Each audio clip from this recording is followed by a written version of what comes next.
સુરેન્દ્રનગરના બાળ અણિન્દ્રા ગામે આવેલું એક રેલવે ફાટક છે 6 મહિનાથી બંધ છે, જેના કારણે આસપાસના ગ્રામજનોને હાલાકી વેઠવી પડે છે।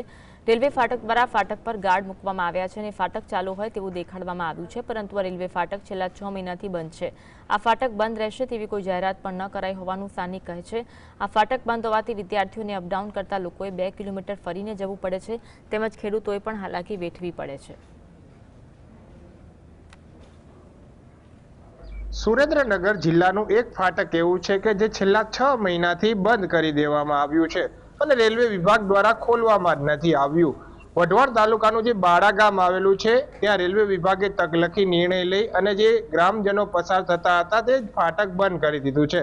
કેમેરામેનને કહીશ કે આ સીધા લાઈવ દ્રશ્યો દેખાડશે। પહેલા રેલવે વિભાગ દ્વારા ફાટક ગ્રામજનોને અવર જવર માટે મૂકવામાં તો આવ્યું, પરંતુ છેલ્લા 6 મહિનાથી આ ફાટક છે તે બંધ કરી દીધું હોવાનું હાજર અધિકારીઓ દ્વારા જણાવવામાં આવી રહ્યું છે।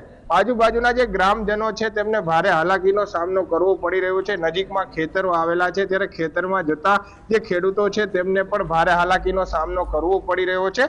છેલ્લા 6 મહિનાથી આ ફાટક છે તે બંધ હાલતમાં છે, જેને લઈ હાલમાં જે જવાબદાર અધિકારીઓ છે તેમની પણ કાંઈ ના કાંઈ પ્રકારે જે કામગીરી છે તે શંકાના દાયરામાં હોય તેવું લાગી રહ્યું છે।